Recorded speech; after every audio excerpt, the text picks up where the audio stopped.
I'm Randy May, president and founder of the Free State Foundation. So, on March 10th, 2020, the Free State Foundation held our 12th annual policy conference in this very room with approximately 140 attendees. By that evening, on March 10th, Washington was shutting down. You might even remember that day. I think that our annual conference may have been the last major event to be held at the Press Club before everything went dark. In fact, I think it may have been the last major event held in Washington before everything went dark. So now, a year and a half later, here we are, back in person, live, celebrating the 15th anniversary of the Free State Foundation in one of the Press Club's largest events since the shutdown. I know right at the moment we don't have a huge crowd, but based on what I've been told, and of course we are recording this as well, this is nevertheless one of the largest events held in the Press Club since our annual conference back in March 2020. Wow. So in years past, many of you, and I see familiar faces here, have heard me say wow as I open successive Free State Foundation annual conferences. Even though it may not be very articulate, I could never resist saying wow. We're holding our 5th, 7th, 8th, 12th, or whatever annual conference it was. So today, I've got to let go, and you'll have to indulge me with a super wow. I know it's cliche-esque, but it's truly hard to believe how quickly the years have passed since I founded the Free State Foundation in 2006. As the saying goes, in those first several months, there were just 3 of us laboring to get FSF off the ground, me, myself, and I. That's not entirely true. My wife, Laurie, was offering moral support and also keeping the books such as they were. We had few expenses in those initial months, but even less revenue.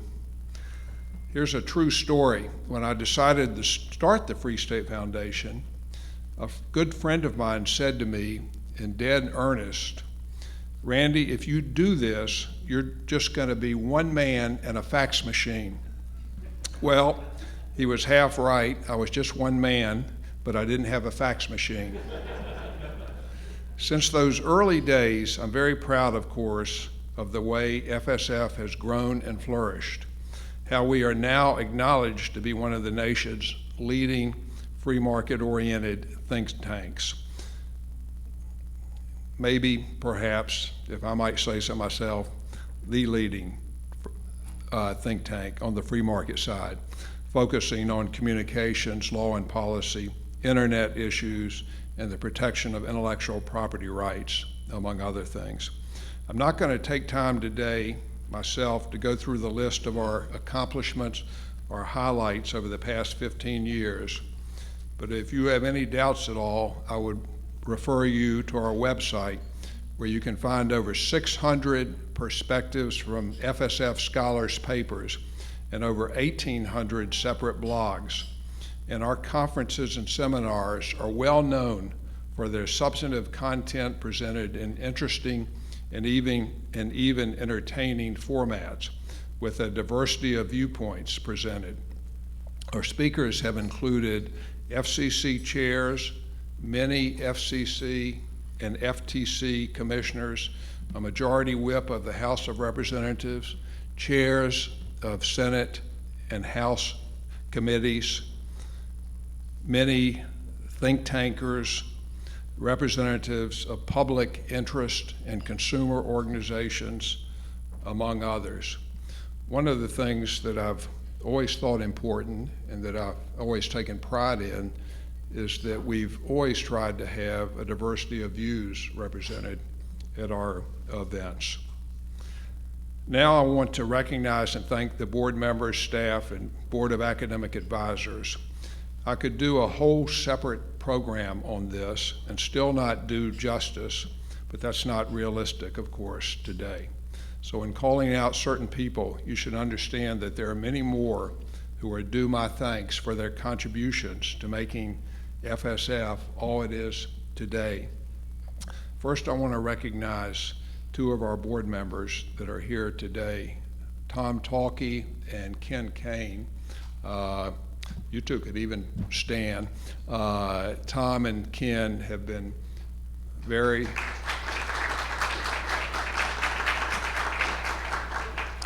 I thought Ken was here, but I don't see him. In any event, they have been very important in helping to make FSF what it is today. Their counsel is obviously always available and always given with a lot of wisdom, and I thank them for that. With regard to our staff, first of all, I want to recognize Seth Cooper. I think most of you in the room know Seth. Seth, you could stand for a moment too and get some applause.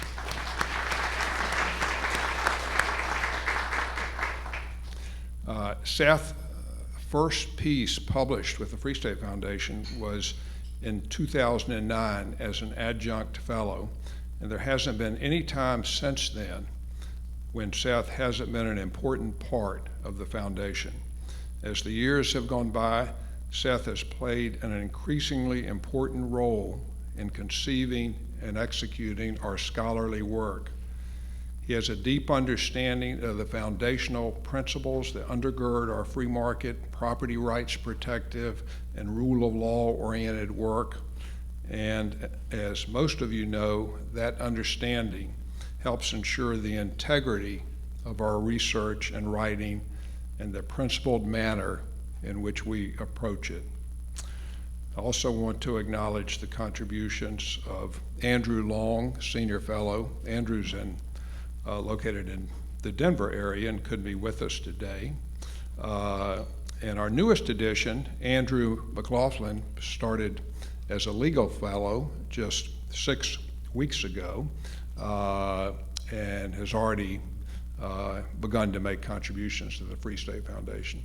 Andrew, why don't you stand so people can see who you are?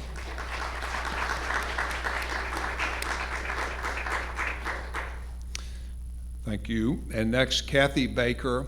Kathy has been our communications and events coordinator for 10 years now or more. She's been at every one of these events in the last decade, not just been here, of course, but actually played an important role in making them all work. Kathy, if you're in the room, Kathy's back there, so let's give Kathy a round of applause.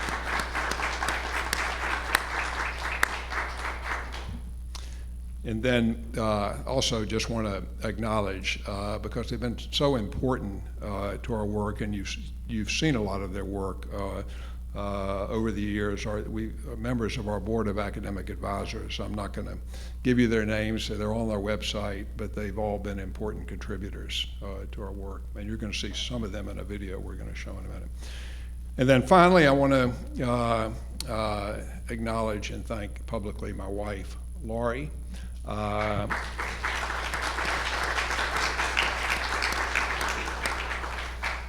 She doesn't even stand for me when I ask her to, so see, that's, you know, I talked earlier about Laurie's moral support early on. She did ask me, what in the hell are you doing? But aside from that, no, she's been with me all the way, and you know, so important. Not only now in terms of what she does, which is important as Secretary Treasurer of the Foundation, and you know, there is more now to keeping the books than there was right in those first couple years. but what I really want to say is thank you for everything that you do. Okay, now, in closing, at least for now, I just want to say that sometimes I find myself thinking back to that friend who admonished me, about the fact that one man and a fax machine. Well, I'm proud. I'm proud that with a lot of hard work and heart and sweat by me and our excellent team of scholars and staff members, the Free State Foundation has become so much more. In John F. Kennedy's inaugural address, he ended this way, I'm quoting the very end, "With a good conscience, our only sure reward, with history the final judge of our deeds, let us go forth to lead this land we love, asking his blessing and his help, but knowing that here on earth God's work must truly be our own." That last line, really, the whole inaugural address made an impression upon me when I was a high school student at the time. And I found his words really, frankly, stirring. And without suggesting at all that what we do here at the Free State Foundation, day in and day out, is more important than, or even as important as, much else that is truly God's work, I do think that what we do is important and significant in advancing the nation's social and economic welfare. On our website, we proclaim that our purpose is, quote, to promote through research and educational activities, understanding of free market, free speech, limited government, and rule of law principles, and to advocate laws and policies true to these principles. Every day I think about that mission, and my hope today is that the Free State Foundation continues to do its best to try and realize that mission for the next 15 years. Now, I want to remind you, I should have done this at the beginning, but maybe you've had the idea yourself. Feel free to tweet here. The Twitter handle is hashtag FSF 15 anniversary. So feel free to tweet. So here's what we're going to do. We're going to now just show a video for a while, or at least part of a video that's commemorative video, and then in about 15 minutes we're going to break for lunch, and we're going to have lunch, and then we're going to turn to our live speakers about whom you know, and when we finish up with our live speakers, we might restart that video. So I'm going to ask whoever can do that to start this video.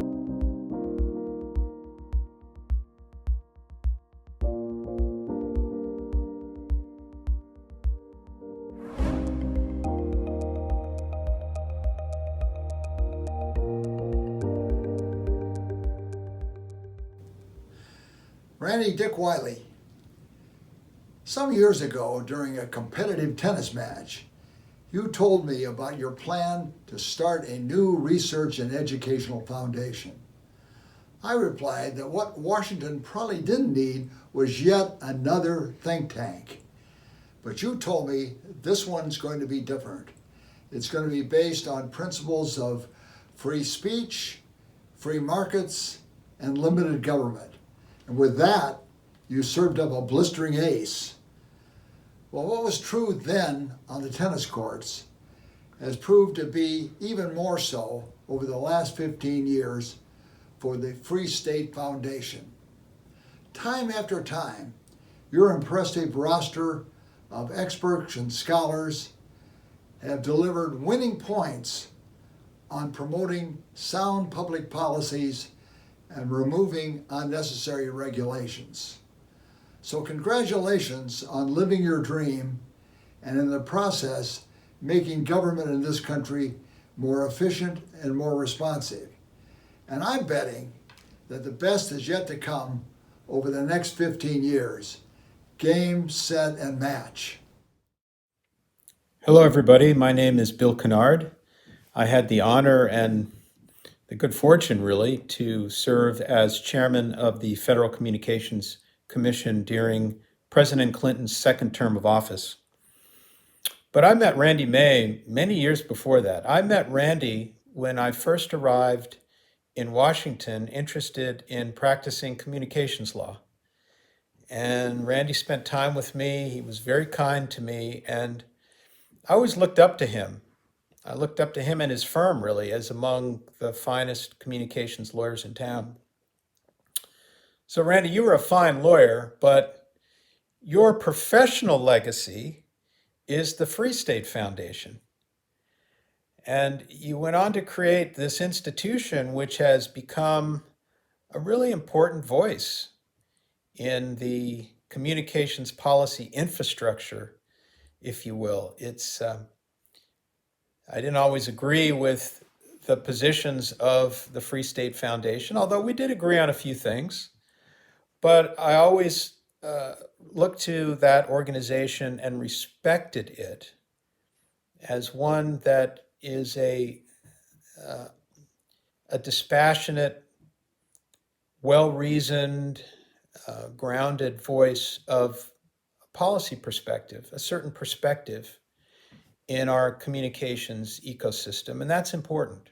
It's important that you created it. It's important that it's thriving today. So congratulations. Congratulations on leaving the practice of law to create the Free State Foundation. Congratulations on creating an organization that has grown and thrived and is important. And thank you for being a great friend. All the best. Hello, I'm Kathleen Abernathy, former FCC Commissioner, and it's a pleasure to be here today to recognize and celebrate the 15th anniversary of the Free State Foundation. From the inception of the foundation, Randy May has provided the vision and the energy for this nonpartisan think tank, one that promotes the two complementary prongs of freedom, free speech and free markets. This work includes advocacy for the elimination of unnecessary and counterproductive regulation of both speech and markets. Throughout the past 15 years, Free State has never shied away from engaging in rigorous academic and public policy debate about the importance of free commerce and free speech as interrelated individual liberties. Free State recognizes that freedom of speech and thought is essential to maintaining a free society and defends the rights of all of us to offer up differing philosophical and political positions. Free markets and property rights protect speech as much as free speech protects free markets. Of course, the rule of law provides practical institutional protection for free speech and free markets, and Free State scholars and public policy experts have also pressed that agenda at a time when it seems to be under attack from many sides. So thanks to Randy and to all the Free State scholars for protecting our fundamental freedoms under the rule of law. Hi everyone, I'm U.S. Senator Marsha Blackburn, and this year I am joining you virtually. Wish I was there in person, but I do want to say congratulations on 15 years of advocacy. You're doing a great job, and I'm so pleased to join you as we cheer on the free market. We've spent a lot of time together over the years, and the one thing about Free State Foundation that has always struck me is the commitment that you have to a productive, robust debate. We always have great discussions. Your work in the areas of intellectual property law, telecommunications policy, and internet regulatory reform. We all know we need that. It has really changed how lawmakers think about these issues, how they think about policy implications that surround these issues. And as you know, we're making progress when it comes to governance in the virtual space with privacy, data security, Section 230 reforms, and of course, some antitrust provisions. I also am very grateful for the work that you have done in the area of entertainment when it comes to protecting the rights of our songwriters and our content producers, protecting intellectual property law. You have been right there standing with this community every step of the way, so thank you very much for that. So have a great conference. Wish I was with you in person. Look forward to seeing you next year. Hi, I'm Daniel Lyons, professor and associate dean at Boston College Law School. I want to add my voice to the chorus of congratulations to Randy and Lori, Kathy, and the rest of the Free State Foundation family on 15 amazingly successful years in the world of telecom and tech policy.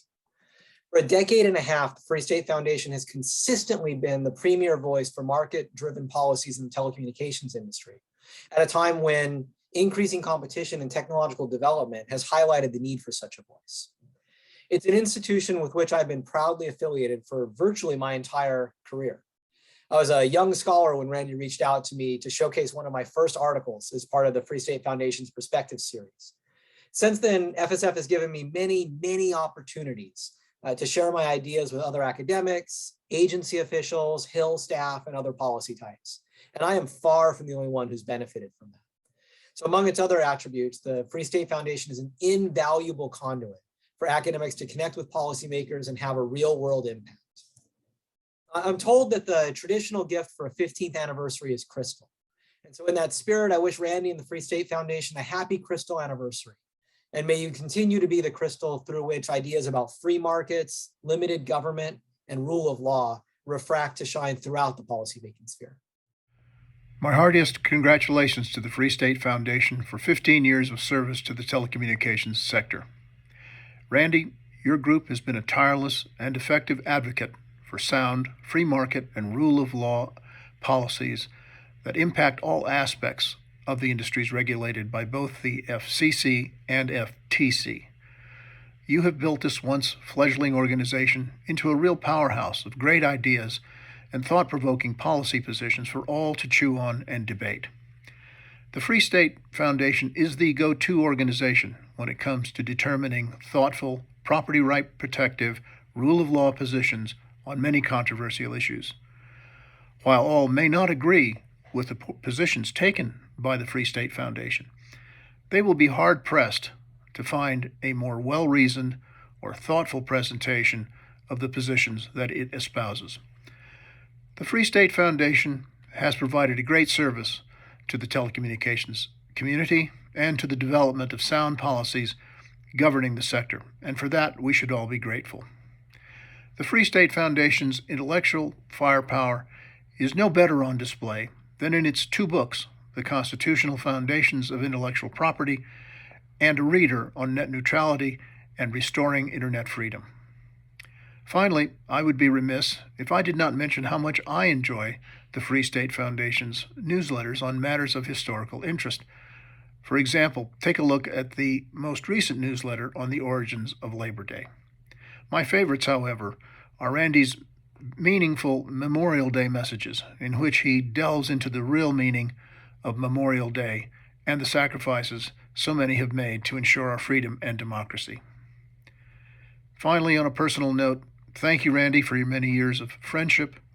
Again, you have my heartiest congratulations and best wishes for much success in the future. I am happy to add my voice to the chorus in celebrating the 15th anniversary of the Free State Foundation. Congratulations to Randy, Seth, and the entire team at FSF for 15 groundbreaking years. I think it's fitting to honor FSF on the verge of Free Speech Week, commencing October 18th. Nowhere in the nation's capital will you find more ardent advocates for free speech and the free and open expression of ideas than at the foundation.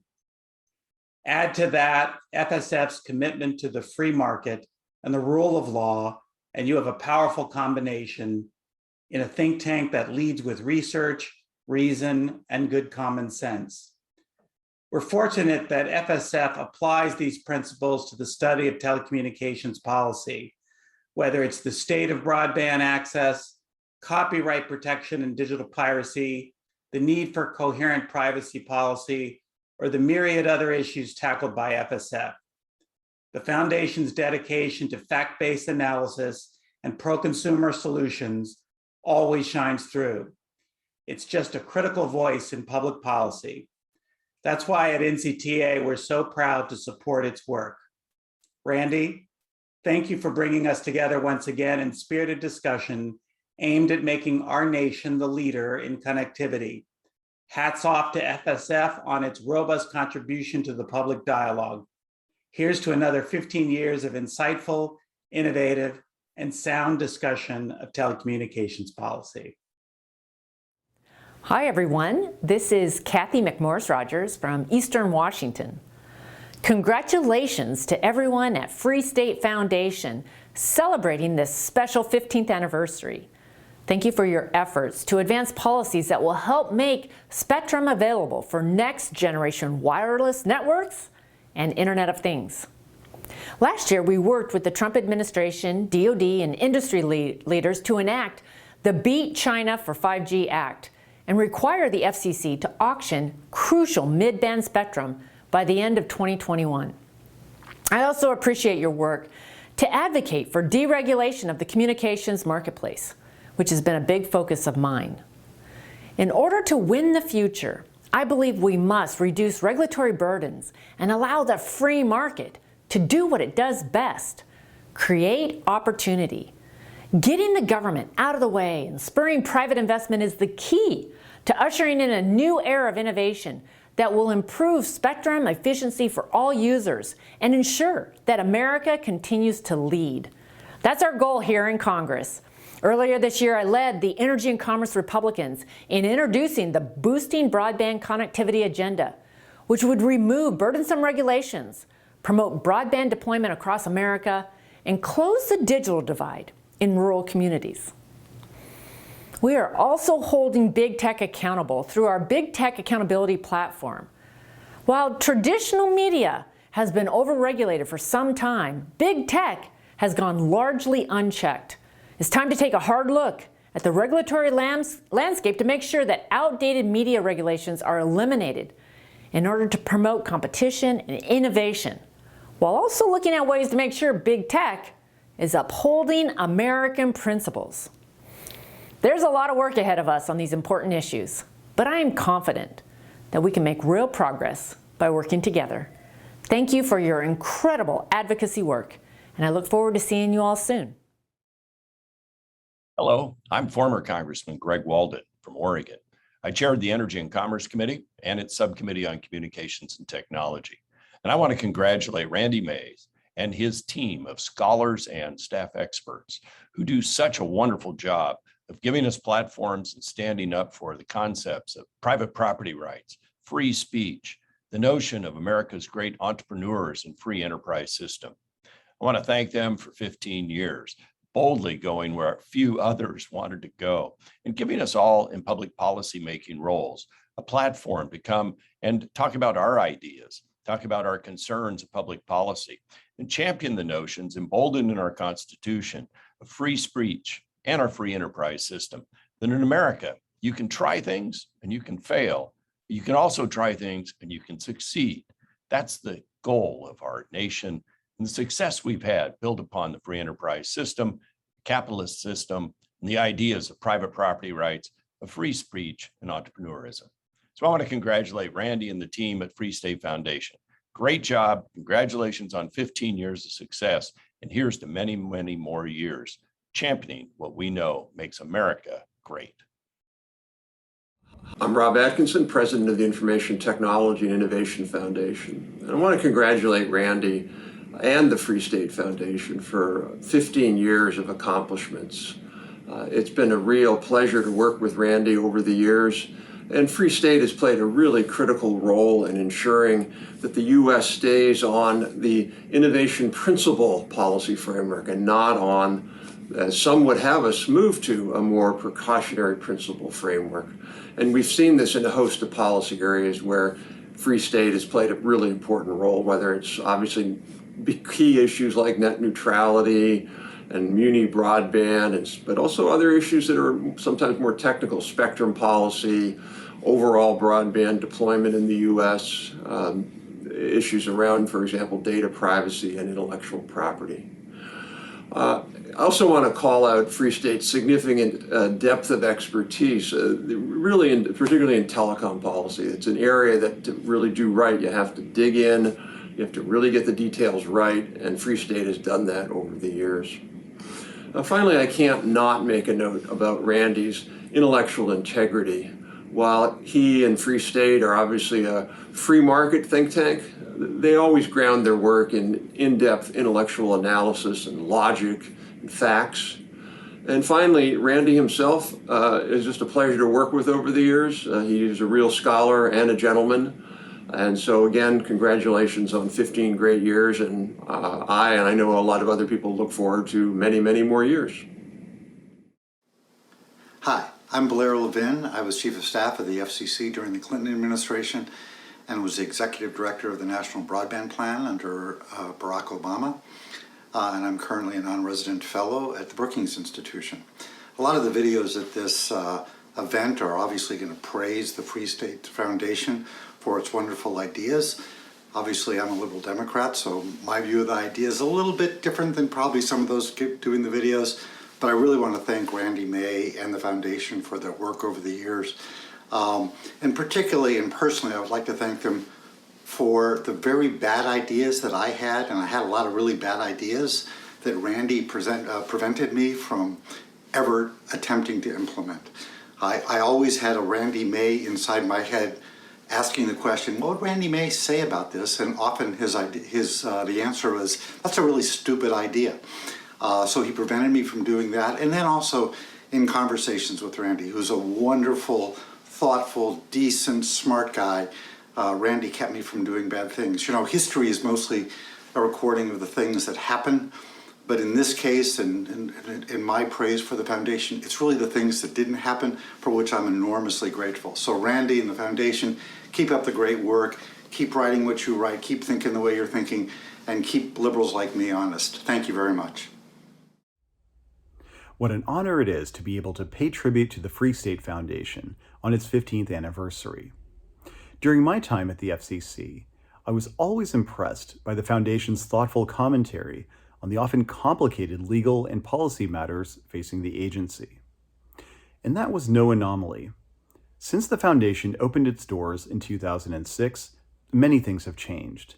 The leadership of the FCC, the membership of Congress, which weighs in on communications issues, and of course, the issues themselves. But one thing has not changed: the foundation's commitment to certain enduring principles: limited government, free markets, the rule of law, and through it all, civility in discussing these often controversial issues. Commitment to those principles has served the foundation well, and I dare say it has distinguished the Free State Foundation as a voice to be heard in the public square.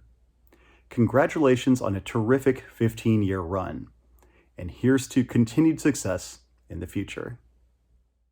Hi, Randy. On behalf of the whole MPA family, I wanted to take a minute to extend a heartfelt congratulations to you and the Free State Foundation on your 15th anniversary. I wish we could be there to congratulate you in person like I was at your 10th anniversary luncheon. Over the span of those 15 years, Free State Foundation has been a thoughtful, meaningful, and valued voice in all the most important debates about technology policy, consistently helping policymakers, industries, and others achieve consensus on laws and regulations that promote creativity and innovation.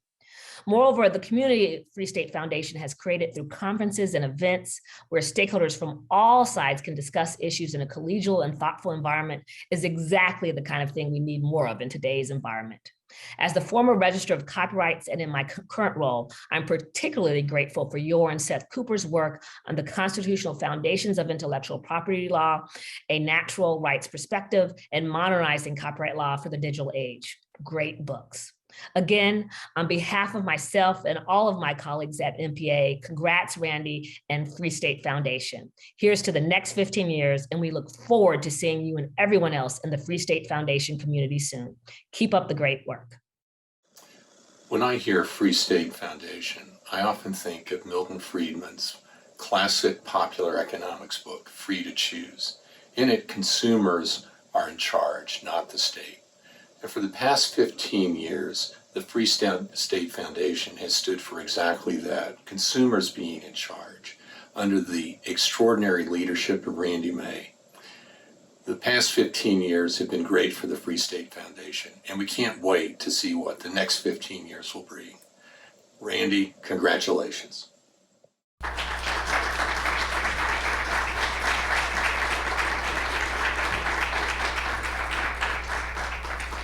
thank you very much. I should say, actually, that's just about half of the video, but it worked up an appetite for me, so hopefully you too. So we're going to have, I'm going to ask the servers now in just a moment to serve one of our great lunches. A lot of you remember the buffets we do at our annual conference, which we're going to do again in March, hopefully, but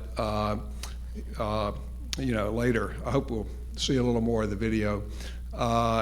Here's what we're going to do. We're going to have lunch, and then right after that, we're going to have our speakers speak, our live in-person speakers. So let's have lunch, and then we'll get back to the program. Okay, we are going to restart. We can get everyone to take their seats, and of course you could finish eating quietly if you'd like. I just tasted that Laurie, is that creme brulee? That's really good. Wow, really good.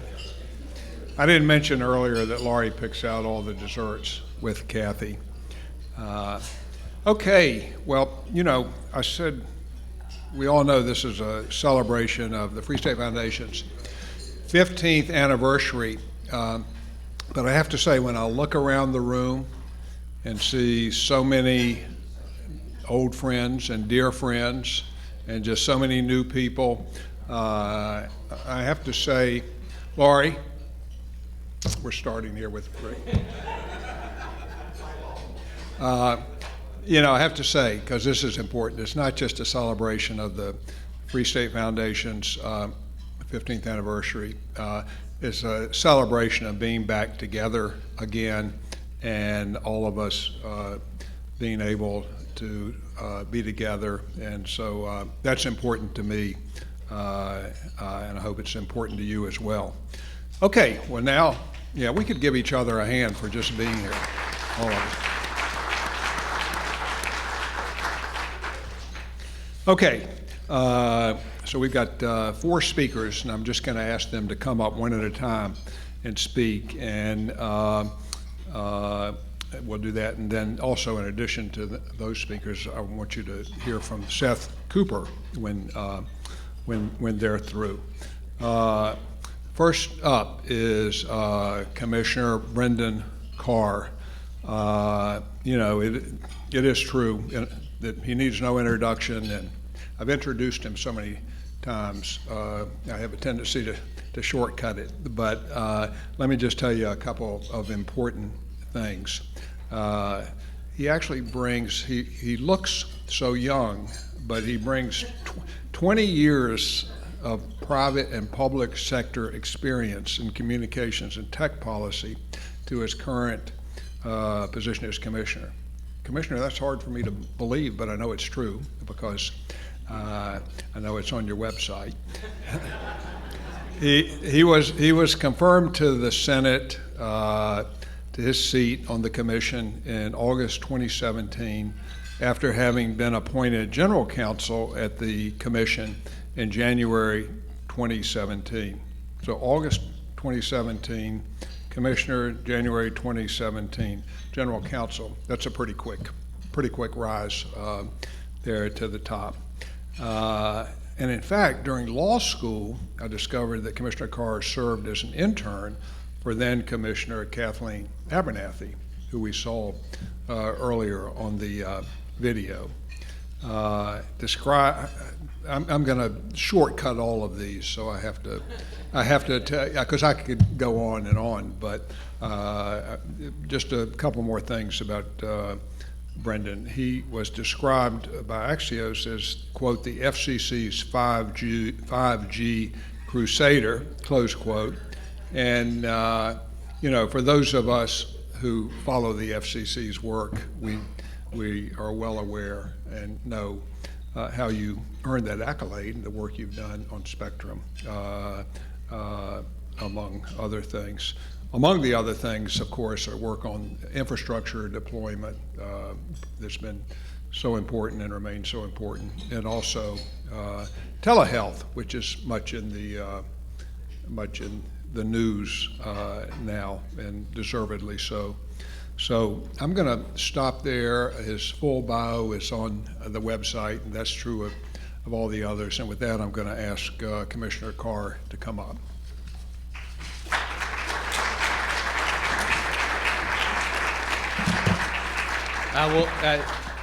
Thank you so much, Randy, for that very, very kind introduction. The youthful look is usually not one that I get, particularly with this hairline. Most of the time, people ask me how my confirmation process went to the Federal Radio Commission, but appreciate the accolades. It's great to see so many friends again. I don't know if it is just getting out of the house that has drawn so many people together, or whether it is Randy in the Free State that has done it. We don't really need to parse it. The good news is there's so many people that are here. And for my part, it is great to see people in person again. I'm used to seeing everybody in their little boxes on the screen.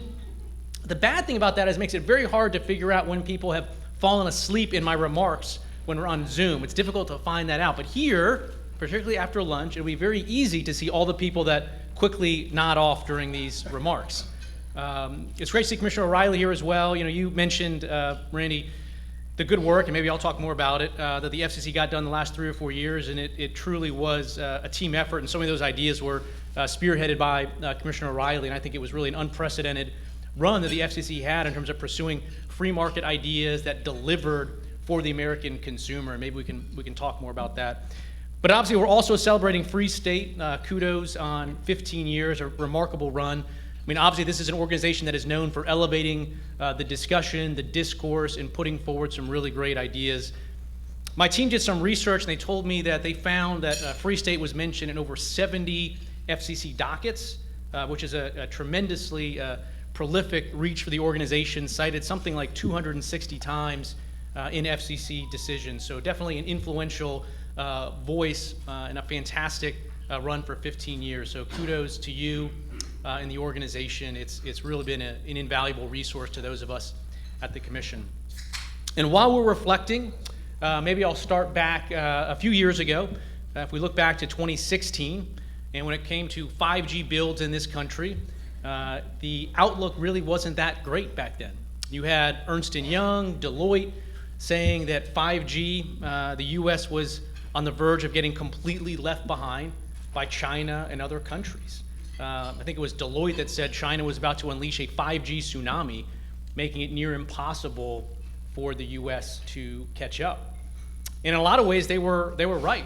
Back then it cost too much to build internet infrastructure, it took too long, and the data supported those conclusions. Back then, the US was building about 3 new cell sites every single day, at a point in time when China was putting up 460 new cell sites a day. So what it was taking us 4 years to build in terms of wireless infrastructure, China was doing every 9 days. So we were in some trouble. On the spectrum front, we had virtually no mid-band spectrum available for 5G back then. So with Commissioner O'Rielly, with Chairman Pai, myself, we rolled up our sleeves and we got to work.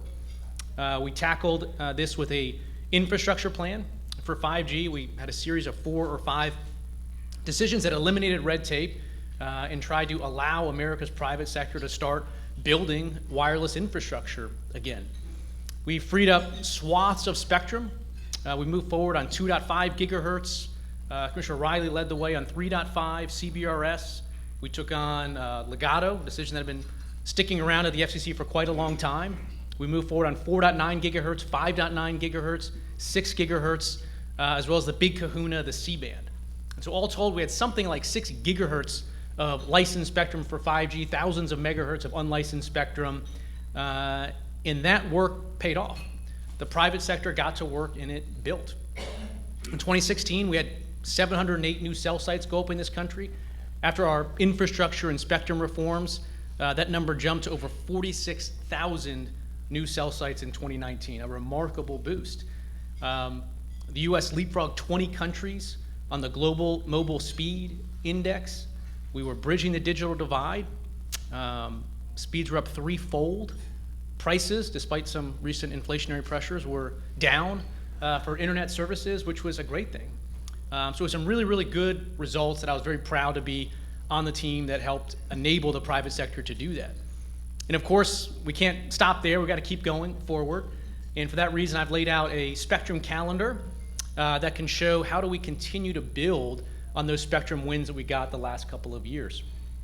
At the end of the day, spectrum policy in this town right now is not limited to which organization has the best government agency, has the best engineering or the right policy call. Whether we like it or not, clearing spectrum for flexible commercial use right now requires FCC leadership that has political capital and is willing to spend it.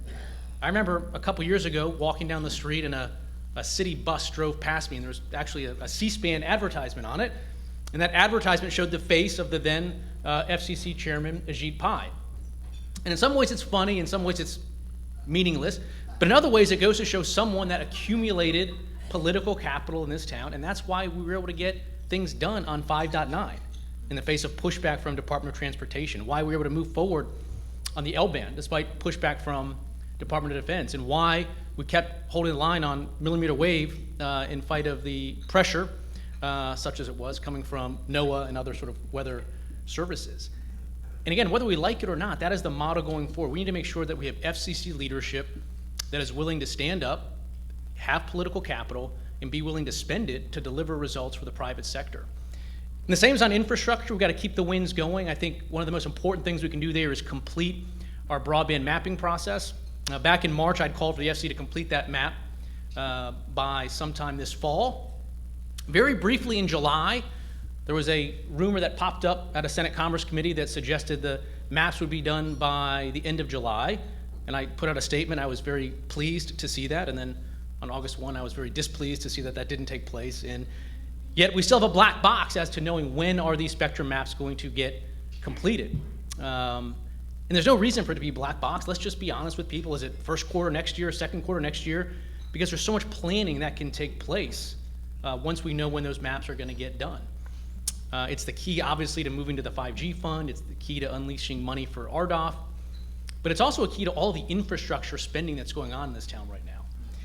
If you put the current discussion to the side about the $1.5 billion that Congress may or may not get across the finish line, by my estimate, there's about $800 billion over the last year or so that Congress has either appropriated or agencies have budgeted that could be spent on broadband infrastructure. It could be spent on other infrastructure, but it could be spent on broadband infrastructure.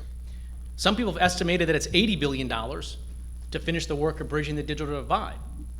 Well, we've got 10 times that much money sitting right now in the pipeline at the FCC, Commerce, Department of Education, Treasury, and Ag. In July, early July, I sent a letter to all the 4 of those agencies, skip the FCC, and asked them, where are you with the spending of this $800 billion? What guardrails are you putting in place? Are you going to use the FCC's map when it's available? Because my concern is we are about to see a repeat of the 2009 BTOP level waste, fraud, and abuse on steroids. BTOP was a then relatively small amount, $7 billion, $8 billion. We now have $800 billion.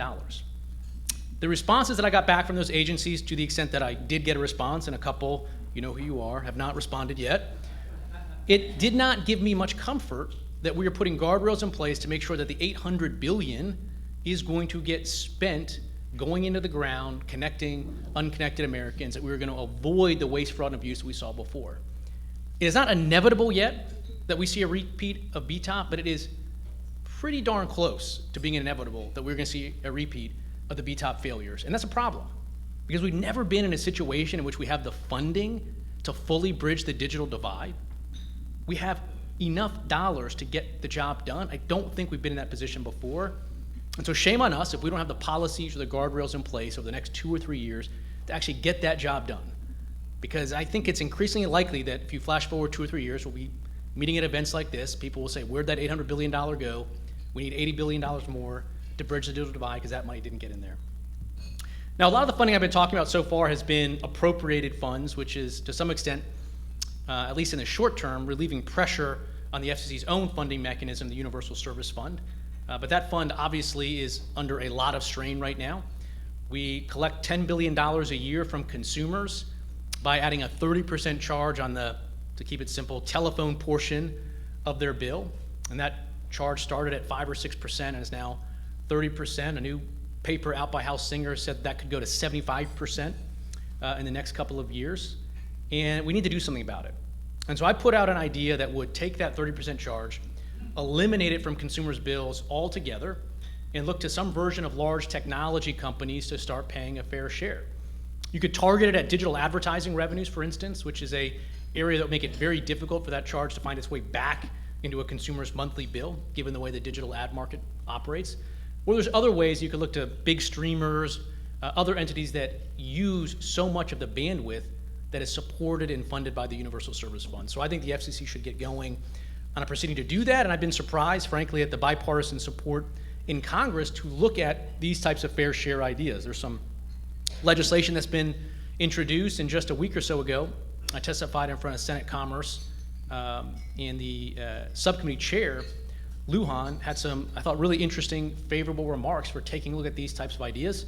If you missed it, I clipped it and I tweeted it out to try to help you not miss the favorable remarks from Chairman Lujan. So hopefully you'll look back and see that. And with that, I think my filibuster is close to coming to an end, but it is really, really great to get to join you again. I really enjoy these discussions. Again, it elevates the discussion above the couple of characters that we're usually limited to on Twitter and other forums. And it's a really important opportunity to have some more in-depth, more substantive discussions about these vitally important issues. And I really look forward to hearing the remarks of Commissioner Simington and the other distinguished speakers. So thanks very much.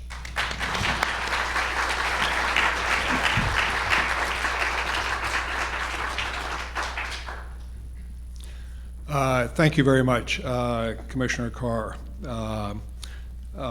By the way, regarding your proposal to have big tech contribute in some way to addressing the shortage in support for universal service programs, that's something that I thought was really a creative and interesting proposal, and I've actually written about it as well. I'd like to see the Commission start a proceeding as well. By the way, I didn't say this earlier, but I want to mention that C-SPAN is here with us today, recording this event, and it's going to be shown, as C-SPAN does, it'll probably be shown many, many times over the next several days, and we're grateful they're here. We always appreciate that, and I'm still a C-SPAN junkie myself, probably always will be. And the other thing I want to do just quickly before I call Commissioner Simington up, we've got a few people I just want to recognize here that are here today. I wished I could do more, but former FCC Chair Dick Wiley is here. I appreciate it. Dick was in the video. We're going to watch some more of that later, too. Also, Rob Mcdowell is here with us. I really still remember this, Rob, but I think you gave one of your very early addresses to the Free State Foundation. We appreciated that. And then finally, my good friend, longtime friend, David Gross, Ambassador David Gross.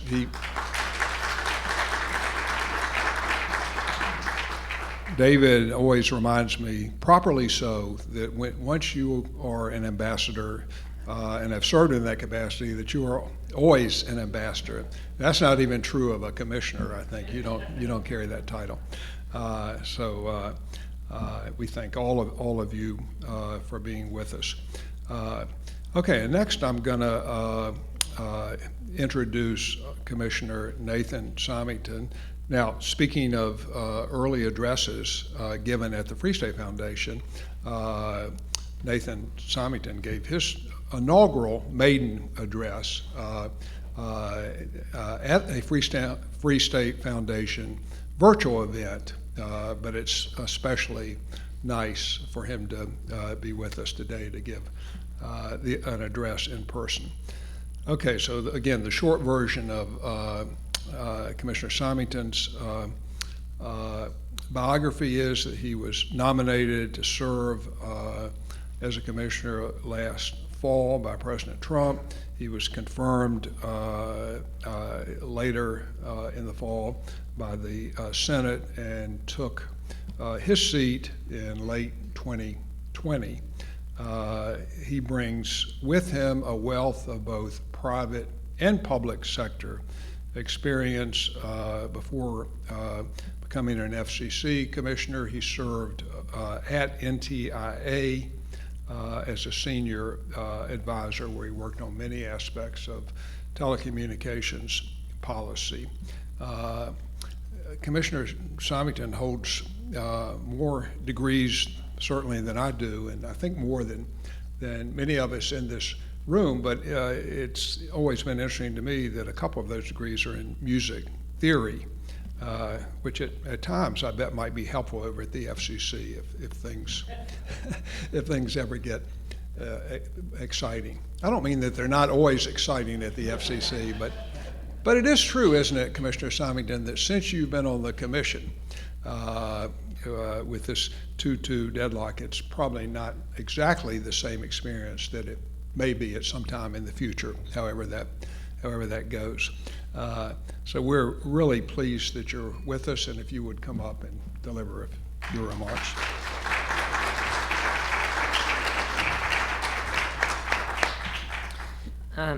Thanks very much for that kind introduction, and it's a pleasure to be here and have the chance to speak with everyone today.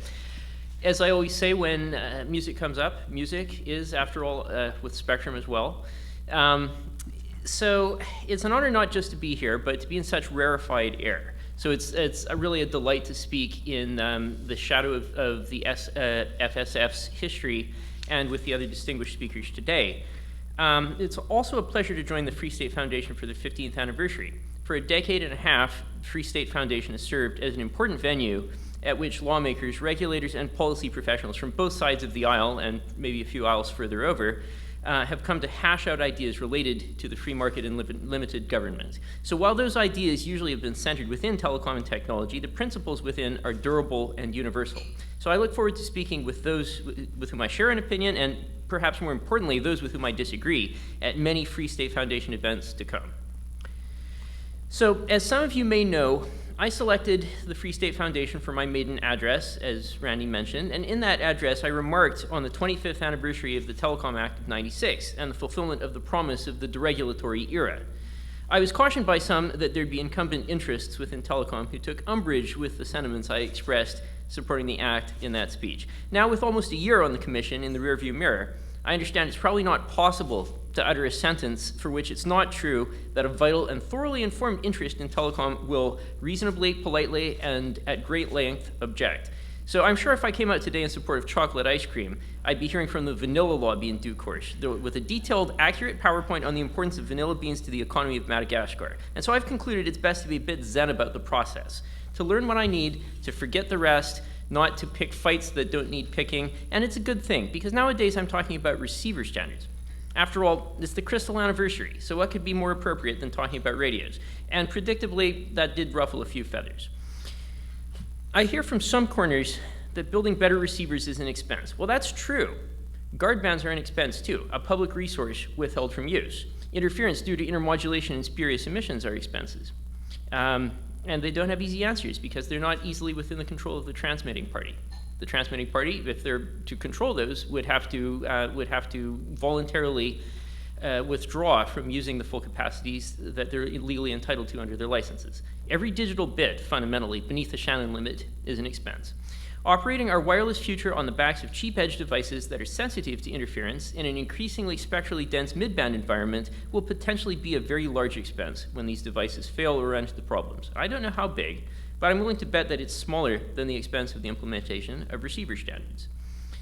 So I hear from some other corners that requiring better receivers stifles innovation. Many of those same players serve incumbents in the federal bands, and I'm not sure that they've made the same case to the NTIA regarding federal receiver standards, although it's always been available for them to make. Naturally, I'm skeptical that the bare existence of standards for minimum performance are likely to stifle innovation. But here's one thing about which I'm not skeptical. It's at present easier to build a cheap wireless device with poor receiver performance in China than it is here. What happens when the industry implements better receiver standards? Do consumers pay a bit more? Possibly. But do we also define what constitutes the minimum viable product in a way that supports higher quality of service and may exclude low quality players that are coming from foreign manufacturers, potentially making it feasible for domestic manufacturers to compete to make higher quality devices with better components? Perhaps some of these will even be made domestically.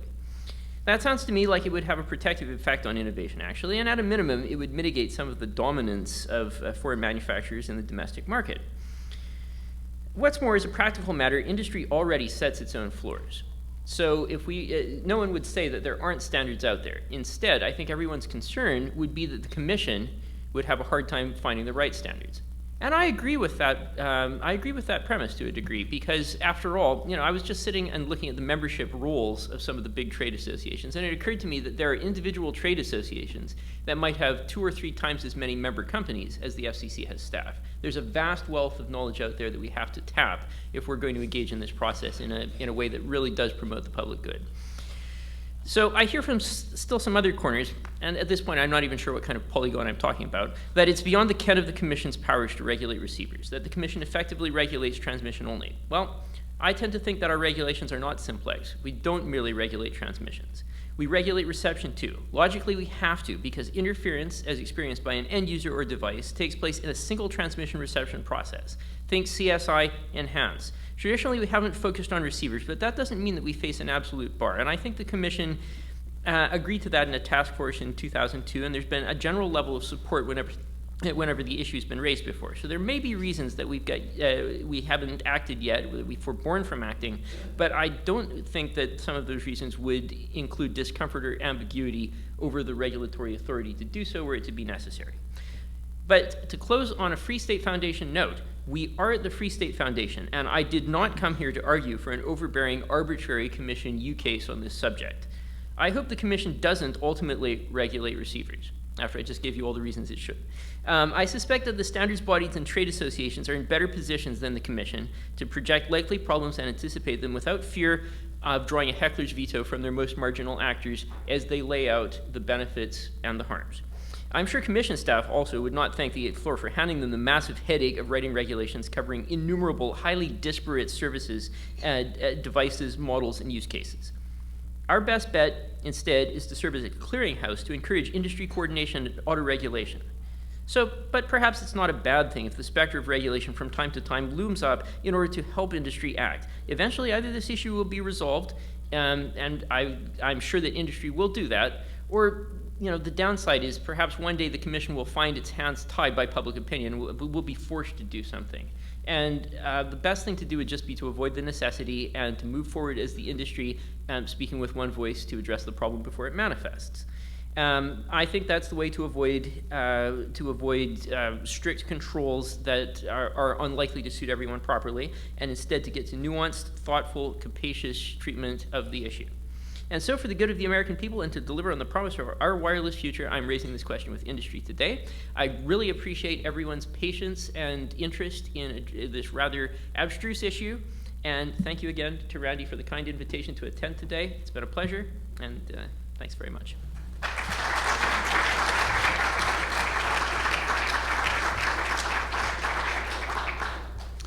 Thank you, Commissioner Simington, as well. Now it's my pleasure to introduce My good friend, well, all of these people are my good friends, but I've got to be careful there, but my good friend, Mike O'Rielly. Mike served, of course, as an FCC commissioner from November 2013 through December 2020. So, of course, he served out of term and then was nominated and confirmed to another term. I started to say Commissioner Riley. I'll keep doing that probably. He's a visiting fellow with Hudson Institute's Center for Economics of the Internet, and he also has established a consultancy, MP O'Rielly. As many of you know, I know Mike knows this. I've introduced him on many occasions, and the first few times I would, print out his bio and go down his long list of Senate positions, and there were about, when he served on the staff over in the Senate, and there were about 12 or 13 of them increasingly responsible, more senior positions. So, Mike, with your permission, I'm not going to do that today, but I do want to, instead of that, just say to those here and to our C-SPAN audience as well, that the work you did while at the commission really in so many different areas was so important: infrastructure, spectrum, and there are others. But one that you and I talked about a lot, and that you've talked about with us at Free State Foundation events, has to do with FCC reform, what I call institutional reform sometimes. And you were really a leader in that regard, and I've always been grateful for that work as well. So with that, please welcome Mike O'Rielly.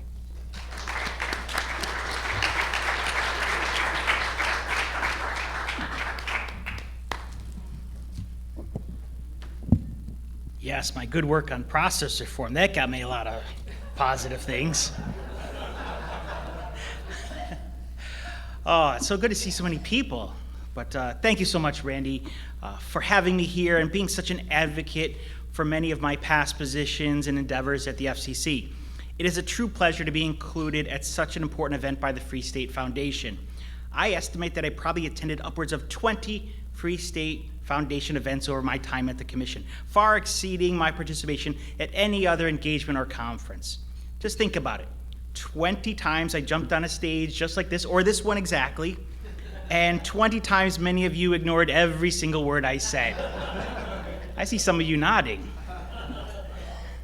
People ask me, what's it like to be a former commissioner? One, I'm not wearing a tie unless I absolutely have to. And two, I'm taking this luggage tag and I'm not asking anyone's permission. When I look around the room to see some of the Telecom elders, if you will, that have, like me, begun graying or balding, we know that you save the birthday parties for the important ones, and we recognize the difference between growing older and maturing.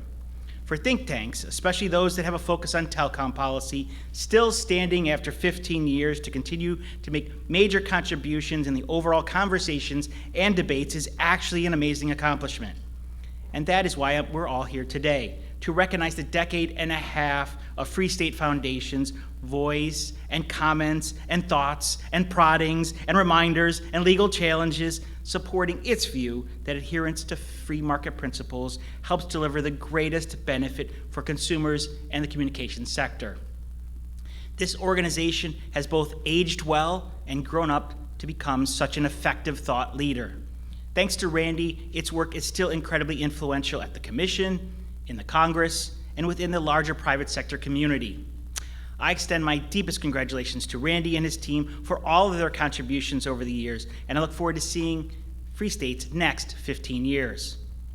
As previously promised to some of you, I want to raise some substantive issues. What else would we do but to be at a Free State Foundation and not talk about substance that have been getting under my skin as a private citizen. These are my personal views, and I do not advocate or engage in any FCC proceeding. You got that? Be clear on that, I am not. First, I'm going to start with a simple question. What does made in the USA mean for telecom manufacturing? Surprisingly, this question is being posed repeatedly without much forethought on Capitol Hill in various hearings and legislative text. So let's unpack it a bit, if you will indulge me. Ostensibly intended to protect national security and maintain vital supply chain lines, it's also been considered by some as a way to facilitate open radio access networks, or ORAN. The presuming logic seems to be that limiting funding and authorization to U.S. manufacturers or providing select companies some type of preference supports these larger purposes. Setting aside the validity of these arguments for a moment, what does it mean to be an American manufacturer? To date, some experts have stated that the location of a company's headquarters is definitive. It certainly feeds nationalistic urges as well as furthering the motto of American preeminence. A U.S. HQ means that company executives live in our communities and take their kids to local schools, and workers live locally too. Products are made, packaged, and shipped from U.S. located plants, and services are offered, sold, and managed locally. But what if that isn't a reality? Let's face it, a company can have a U.S. HQ and have little actual presence in the United States, or farm out its manufacturing and software coding to be done overseas, either by itself or a third party. If it is essentially a U.S. headquartered telecom manufacturer in name only, relying on a heavy presence in Asia to conduct all its production, how does that support the larger policy goals?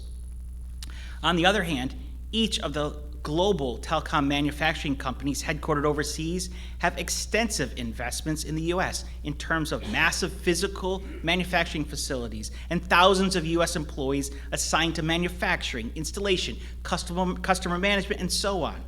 If the bulk of equipment, production, network deployment, monitoring, or other essential services are being done by U.S. workers as part of a U.S. subsidiary, why exactly should these global telecom manufacturers be, in essence, punished by law? In fact, the location of a company's headquarters has proven time and time again through review of many sectors to be a very poor indicator for determining national security exposure or threats to supply chains. GM from Detroit manufactures and imports cars from numerous foreign countries. Honda from Japan has extensive manufacturing in 12 U.S. states, locally producing 5 million cars and trucks annually. Is Honda USA a greater national security risk than GM? Are its supply chain issues that much more different because of the location of its headquarters? The simple answer is no. Moreover, for some of us principled in free trade, which has somehow become passé recently, there are still very valid reasons, based in part on David Ricardo's comparative advantage theory and since proven practice, to have facilities in many locations. All of this is to say that the real issue should not be headquarter location, but reliance on trusted manufacturers. According to public information, the global national security agencies generally eye the large telecom manufacturers operating worldwide, minus a subset from China, as trustworthy and helpful partners in minimizing potential threats or supply chain difficulties. Trusted manufacturers, not corporate structure or location, should be the deciding factor. Second issue, and last at least for today, is the lack of sufficient mid-band spectrum for 5G services. Great work has been done in the last commission, I believe, but it's not been enough. I recently read comments from a high-ranking government official on the topic. They appropriately championed the work being done to implement and make operational this year the first tranche of C-band spectrum and plow through the 3.45 auction. Those are imperatives, and congrats are due. There are also hints that some work was being done on the lower 3 gigahertz to further pry the band from the Department of Defense for both licensed and unlicensed commercial purposes. I love the fact that others are joining the chorus on these critical bands. Lord knows I served as Pied Piper for getting all of these bands available for 5G services during my commission time. However, we as a nation are still hundreds of megahertz short compared to the 5G portfolios of the rest of the world. Simply put, the U.S. cannot successfully lead globally on 5G with substandard spectrum allocations. Yet the U.S. is at best middle of the pack of wireless needing nations. So I ask, where are the next 5G midbands coming from, and when will they be available? Now, I get it. As Commissioner Carr mentioned, changing spectrum policy is incredibly difficult. It ruffles feathers and shakes up norms. We have federal agencies with misguided grips on allocations that they no longer need or cannot justify. But we wince at their shiny medals or flawed science.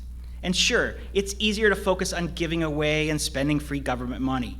But sound spectrum policy, one that recognizes the insatiable quest of consumers for more wireless services and the benefit it brings to the rest of the economy and consumer welfare, is essential core work that will help decide the future success of our nation. Call it a calendar, game plan, timeline, or whatever. All terms are good for my purposes. It's also an area that Congress needs to lead. This is a moment for leadership in the public and private sector to help address a national need. So I ask again, where are the next 5G midbands coming from, and when will they be available? Expect me to keep asking this until it's favorably resolved. Is it time for cake yet? I was promised there'd be cake, and that's just a joke because I've been told there was going to be cake and there's no cake. But I want to thank Randy and all of his work over the years. We've been incredibly good friends. We worked on many projects together. Free State Foundation has done a wonderful job, and I really appreciate all the contributions you have made and look forward to the future. Thanks so very much.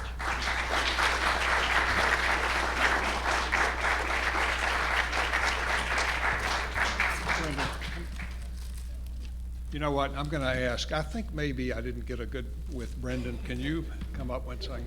And then Nathan. I don't have a good side, but I'll try.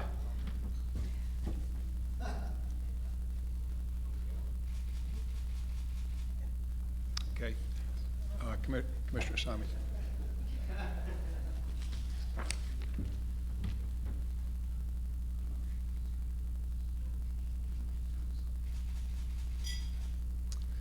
Thank you. You know, I think, was it Ronald Reagan in the New Hampshire debate in 1980? I know some of you are too young to remember this, but where they decided, I think, not to have him speak or something. And he said, I paid for this mic and I'm gonna speak. Well, I paid for this photographer here. And I paid, and we're gonna get some photos. And okay, well, Mike, what? We're going to do that later. Just Mike, thank you. When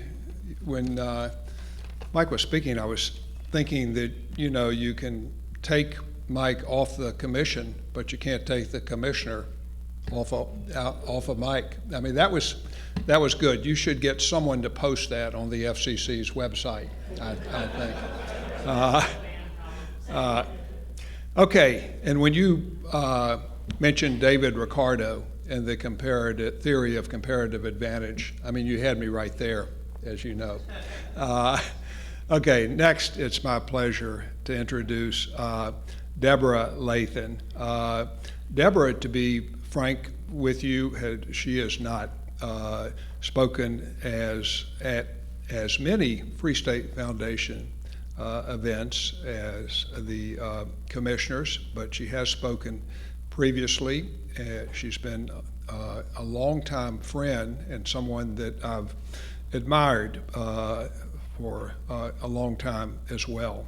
And I thought it was important to have her here today because she has a perspective going back quite far. I'm going to give you just, with her permission, just the brief highlights of her bio so we can get her up here. She established Lathen Consulting in 2001. That was after she left the FCC as serving as chief of the Cable Services Bureau, where she started in 1998. She, in that position, led a team of 100+ lawyers, economists, and engineers. And that was at a time, really, just to put a point on it, when we were beginning to talk about the digital convergence, how the landscape was changing, And of course, importantly for the way in which we think about things at the Free State Foundation, what that would mean for changes in the regulatory policy. Deborah has served on the boards of major Fortune 500 corporations. For example, she's been a director at British Telecom and held many other board positions. So without further ado, if you would come up, Deborah.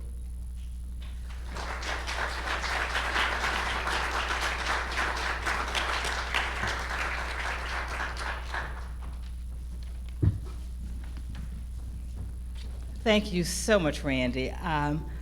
When I got your email inviting me to speak, I was so thrilled and honored. You know I'm the old person pulling up the rear guard, and I said to myself, how did I get to be this old? But there are lessons that we learn as we age, and I'll talk a little bit about some of those. But first, I really want to say why I love your organization so much. I would always say that I was a yellow dog Democrat. And then I had to stop and think that at 18, my first vote was actually cast for Chuck Percy, Senator from Illinois. But what I feel when I come here is we're not Democrats or Republicans. We are people who come here to discuss important telecom issues. And they are discussed in a very academic and substantive way. There isn't what we see too much of in our country today, people talking and not listening to each other. And so that is one reason why I cherish being here, and I cherish the many discussions that we've had. So I want to really congratulate you on doing something absolutely spectacular and necessary for us to have civil discourse in democracy. So let me just tell you a quick, brief story. I was always wanted to do civil rights, although I did corporate stuff most of my career. And so one day I called up Bill Canard, and I said, and I was living happily in California, riding my bike along PCH, but I still had this commitment that I wanted to do civil rights. So I called Bill Canard up, and I said, Bill, could you get my resume over to DOJ, because I want to go to the Civil Rights Division there.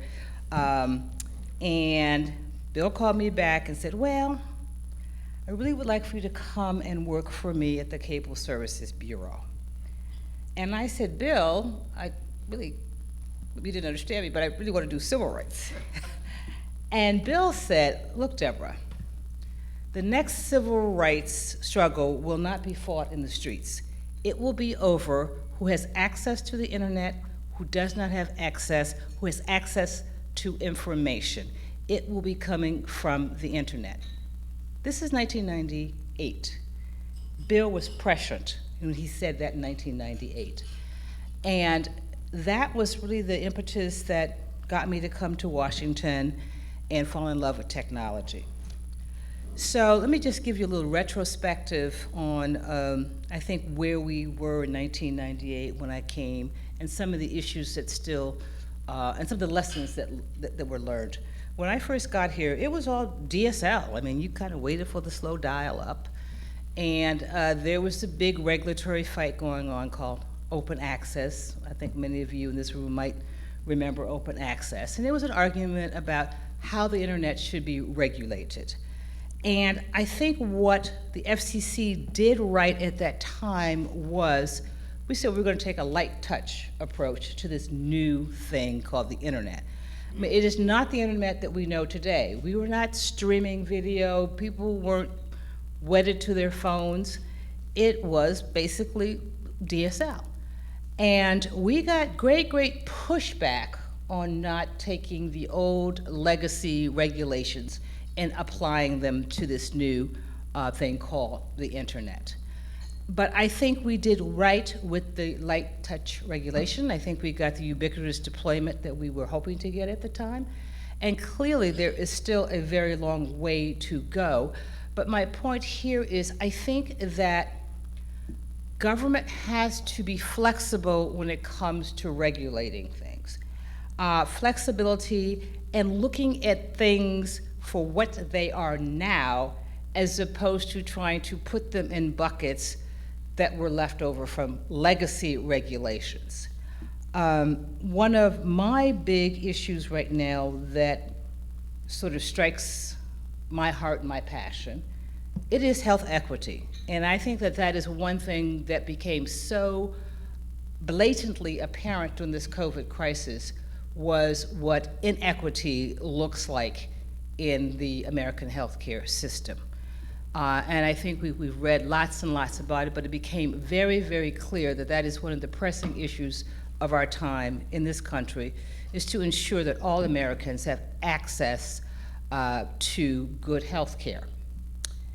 And that ties into telehealth. And I think one of the good things, if we can say good, that came out of the pandemic was an understanding of the importance of telehealth. When regulations were waived to allow telehealth to be more widely used, we saw usages of telehealth during a time of great need, where we could limit the spread of the disease but still have access to medical care. But what we see, but before those rules, for example, I live in Northwest Washington, D.C. My physician is 5-6 miles away in Bethesda. But prior to the waiver of some of the regulations, I would not have been able to do a telehealth call 5 miles away from my house. And so much of the regulations that pertain to telehealth, it's divided between states, Medicare, Medicaid. We need to have a serious study to understand what we learned from this pandemic with respect to telehealth. And we need to eliminate the barriers that keep us from using telehealth more pervasively. We need to look at licensures for doctors across borders, across states. We need to look at same pay. Physicians should be paid the same if they're doing a telehealth call versus if you're actually coming to their office. There are a myriad of regulations that simply, first of all, need to be re-examined to make certain that they are not barriers. Because this is critical.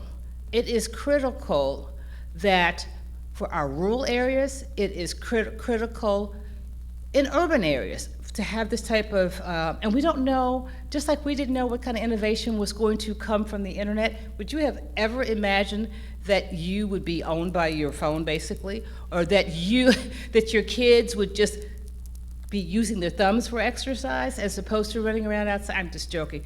But we could not have envisioned the things that we see. Would you have ever envisioned the platform companies that now exist? So I think we are at the beginning of a new frontier when it comes to telehealth. And I think that we have to do everything within our power. That requires state and government and medical people to come together to come up with a proper framework for telehealth. And I'm just about running out of time. So I think that in order to do that, what we learned from the internet is you have to have regulatory flexibility. You have to think of new ways of doing new things when you're presented with the type of issues and the possibilities that we have from this. So I thank you all so much. And Randy, again, congratulations. You're just wonderful.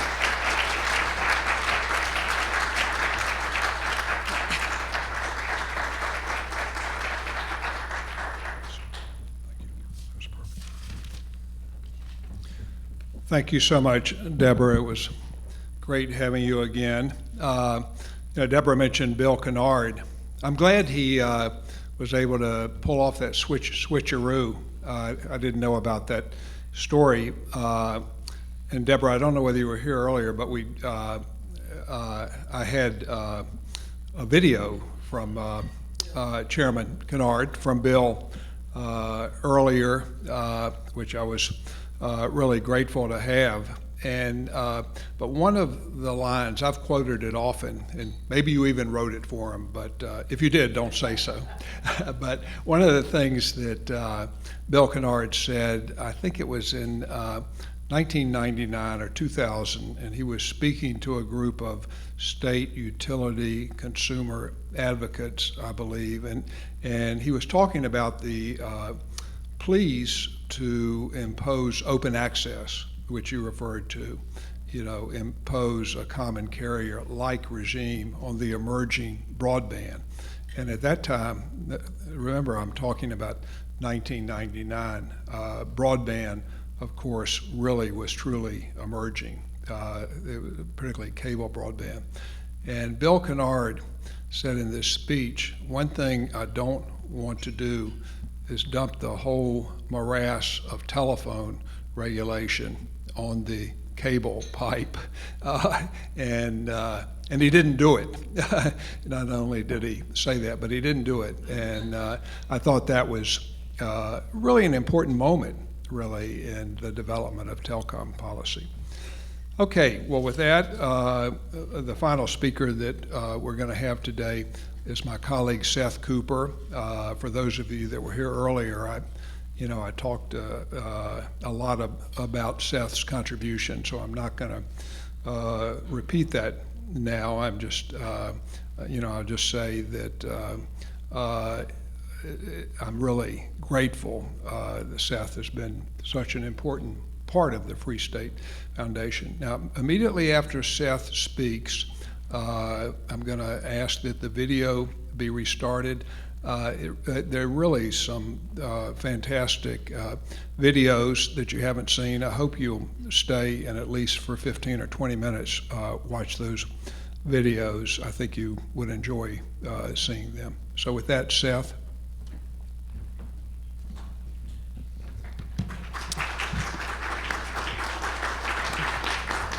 Good afternoon. Nice to see everyone here. Thank you for coming. I hope you enjoy your Free State Foundation luggage tag. I would urge you to please, when you use it, write your name in the card. Otherwise, we could get a lot of lost luggage being sent to the Free State Foundation office. So please do that. If your luggage is past the Free State Foundation office, we will do our best to get it to you. So, about 12 years ago, I began my work with the Free State Foundation. And I had a few good reasons for wanting to work there, and I'll share a few of them with you very briefly. First, it was the wonderful opportunity to work with an organization that was focused on some just fascinating issues of internet technology, broadband services, and the law and policy. It's about 2009, the convergence of traditional cable, telecommunications and wireless services is well underway. You have streaming video is often running. People have smartphones. It's just a very interesting time. And then to see that is interact with a policy framework that had just about none of those things in mind when it was developed. A law that is old and getting older. It was passed when I was a high schooler. And I'm at a point now where my oldest child will be high school age in about 4 or 5 years. So it was really fascinating that way. The second reason is institutionally, the Free State Foundation had a lot of gravitas just early on because it brought a lot of high caliber scholars and former officials that had been enlisted in providing the research and writing. People like Dennis Weissman, people like Glenn Robinson, people like Michelle Connolly, Deborah Taylor Tate, Christopher Yu. Later on, of course, we'd have Daniel Lyons and others. And so, to be affiliated with people like that was also a terrific opportunity. And that, of course, leads me into the third reason, which is more personal, and that is simply to work with the man himself, our president and founder, Randolph May, the Free State Foundation's indispensable man. And before I got to work with Free State Foundation, not only had I seen his work, but I had the chance to see him in other venues, and I could see the esteem and the respect which he commanded, and really saw that, and I was impressed by that. And so then I've continued to see that as I've worked with him.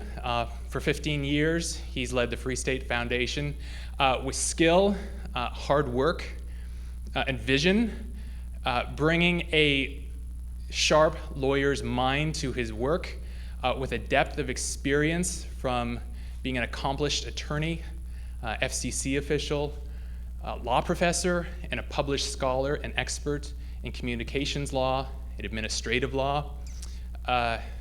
And Randy has the ability to bring thoughtful analysis to these complex and intricate issues in a way that's interesting, as I said, thoughtful, and also clever, lots of times with a good sense of humor, and to really be able to get to the nub of things. And then at the same time, write about these things, but also in a way that can step back and look at some of the broader principles, the first principles of things like the Declaration of Independence and the United States Constitution, the rule of law, separation of powers, limited government, free markets, private property, intellectual property, freedom of the press, and freedom of the speech. And I think we've always known that those kind of principles, they're hard fought. They're not automatic. You have to continuously explain them, defend them, seek to vindicate them, and try and influence those who have the job and the task of implementing them. And we've seen, certainly in the freedom of speech, come under some attack. And we see that, for communication services, it's very important to us that the freedom of speech remain, because it's what it means to be a free person, be free people, that these be technologies of freedom, not for coercion or social control. And it's important because not just simply trotting out the Constitution on a slogan or a banner for protest. As important and absolutely important as that is, we're flesh and blood people, but to see that through to the policy and implementation stage, even in the details, even in the modern technology. And when you do that, and you host events in which you accord people of different views that freedom of speech, you're extending to them the kind of respect that belongs to all people and all free people. And so I think that's very important as we continue our work. And I look forward to continuing that work. Randy, I'm grateful for you. You've been a terrific boss. I'm not only thankful for you, my family's thankful for you, the Cooper family. We pray for the May family. I enjoy working with you. I look forward to it. Thank you.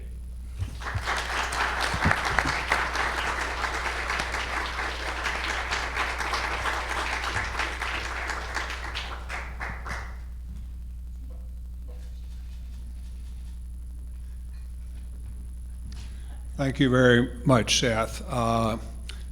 If you had gone on too much longer, I might have cried. No, thank you for those remarks. And I just want to emphasize, again, I didn't talk about it so much earlier, but one of the things that we talk about often at the Free State Foundation, I did talk about our mission, and whenever we talk about our papers and our events, we're always trying to think about really those foundational principles that we ought to bring to the work, and to be able to put the work that we do in those frames. Because even when you're talking about things like spectrum, infrastructure deployment, certainly net neutrality, all of those things, they have their technical dimensions, and they have their issues of economics, which are important. But at least the way that we think about it at the Free State Foundation, there are also issues that go to the types of things that Seth mentioned in terms of free speech, free markets, and limited government. Now, with that, right now, I want to start this video. If you'll be with us for just 10 or 15 minutes more, then we've got a special treat when you go out. It's probably not quite ready yet, but when I adjourn, we'll have that with you, and it's not another luggage tag, don't worry. So let's start the video, please. Greetings from Colorado, and congratulations to the Free State Foundation. We live in a time when there's significant contention over public policies and government, so there's a great need for careful thinking and analysis about policy issues to better inform public debate and discussion, and the paths taken by policymakers. Going all the way back to 2006, the Free State Foundation has been a great contributor in that regard. During the years 2011 to 2015, I had the honor of serving on the Free State Foundation Board of Directors, so I saw up close its commitment to constructively advancing analysis and potential solutions to problems in a framework of free market and rule of law principles, using accurate information and fair-minded, civil presentations. If you take a look at the Free State Foundation's website, you'll see the ways it demonstrates what a nonprofit, nonpartisan think tank can contribute. Now, the Free State Foundation has been very fortunate to be led from the beginning by Randy May. So to Randy and to the entire team at the Free State Foundation, congratulations on all you have done to get to this point through the first 15 years. Congratulations on the work you've done and the work you are still doing. And lastly, best wishes for the future as well. Hi everyone, I'm Michelle Connolly. I'm a professor of economics at Duke University and a very proud member of the Free State Foundation's Board of Academic Advisors. I want to say how impressed I am with what both Randy and Lori have succeeded in achieving in creating the Free State Foundation from scratch within the last 15 years. As anyone who knows me knows that I am generally in need of role models, and I've been very lucky to have Randy as a role model and mentor for most of this time. I've gained from seeing Randy model the behaviors of respectful and inclusive discussion and the importance of deeper ideas on policy questions. So I'd like to take this opportunity to congratulate the Free State Foundation on its 15th year anniversary. Well, happy 15th birthday to the Free State Foundation. I want to wish Randy May, Seth Cooper, and all the good folks at FSF a happy birthday. You opened your doors in June of 2006, and I was sworn in as an FCC Commissioner on June the 1st of 2006. And I think I was one of the first commissioners to really engage in depth with the Free State Foundation. I've always appreciated your thoughtfulness, your thoroughness, your ability to be dispassionate and rational in a time and in a town that is often full of hyperbole and too much rhetoric. And you stick to the facts and the law and are very thorough. And I always greatly appreciated your substance when I was a commissioner and since then as well. So I think you're one of the greatest think tanks around. I want to say, happy birthday. I'm glad you made it 15 years. I'm glad I made it to this point to wish you a happy birthday. And hopefully we'll see each other again in person very, very soon. Congrats again. Randy, it's a pleasure to be able to offer my heartfelt congratulations to the Free State Foundation on the occasion of its 15th anniversary.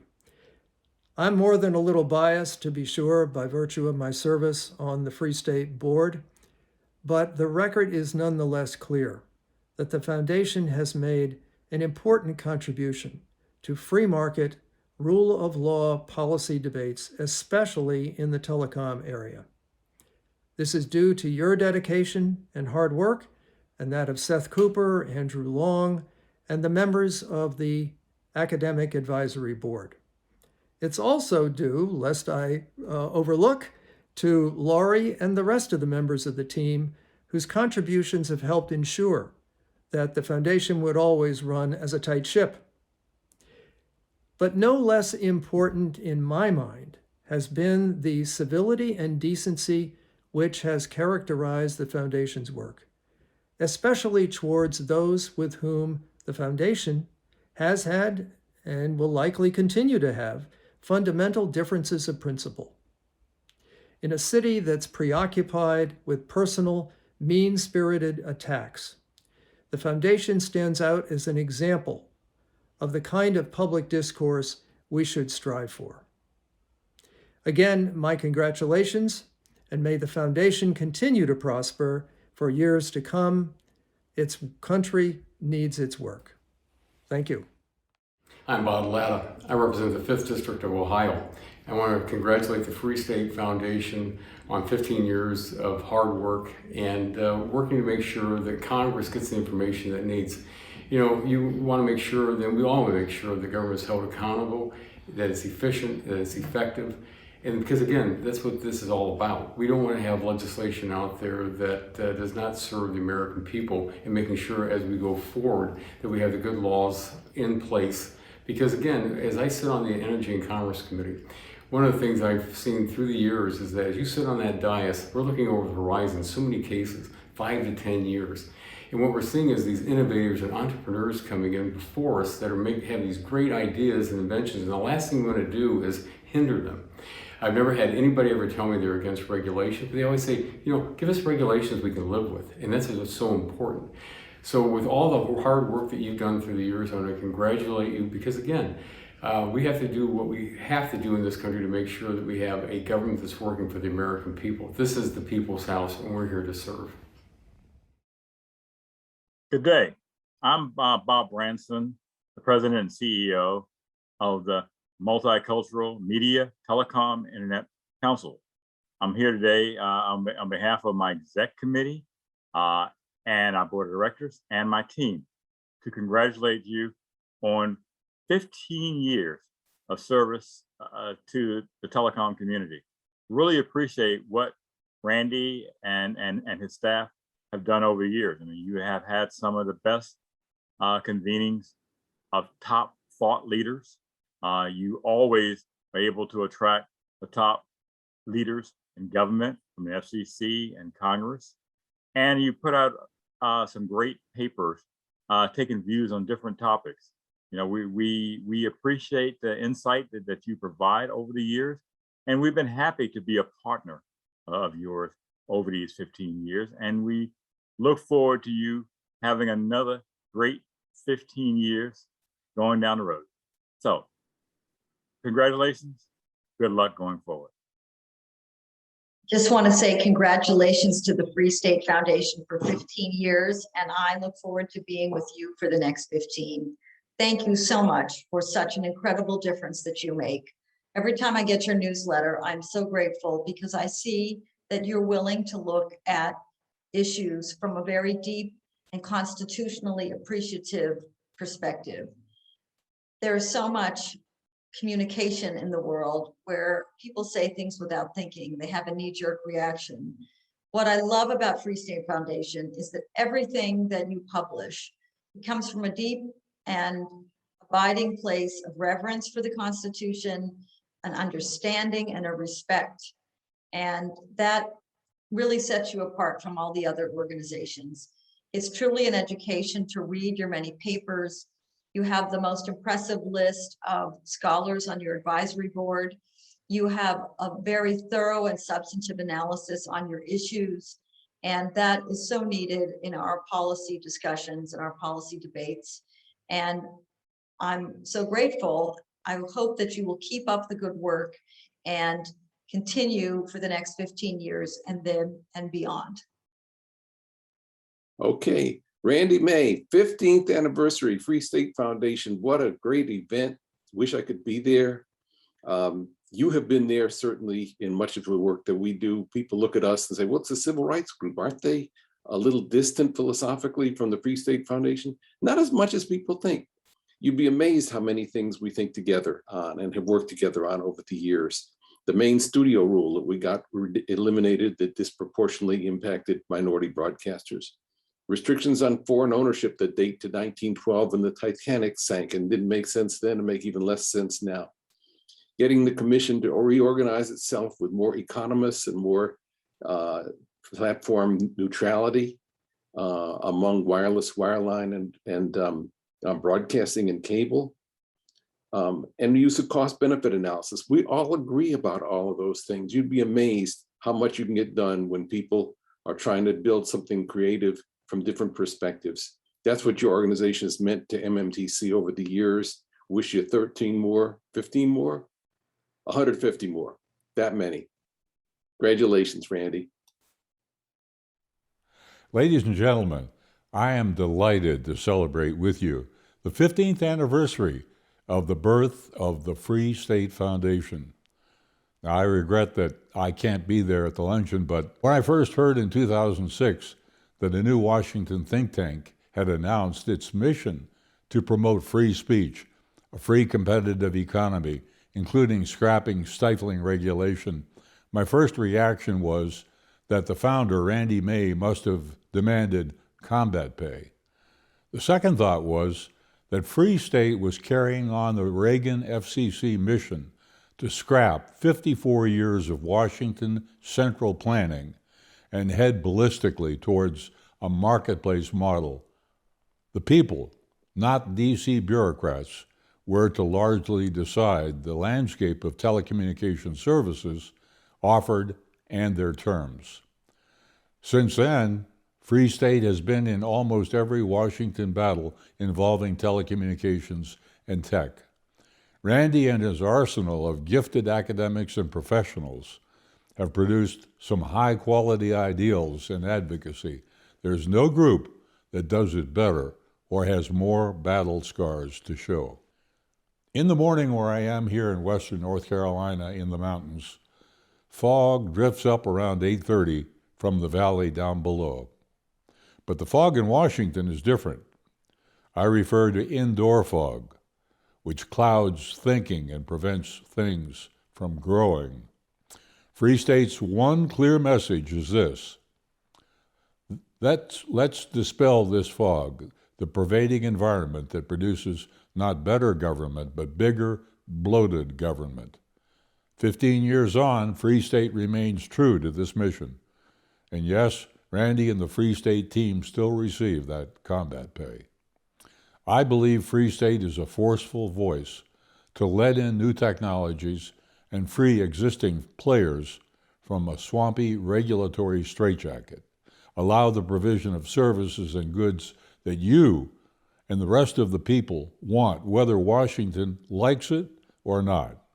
And so, ladies and gentlemen, here's to the next 15 for Free State. Thank you very much.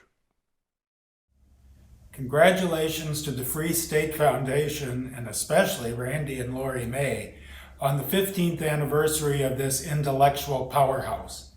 The launch of the Free State Foundation in 2006 definitely raised the caliber of the debate on telecommunications policy.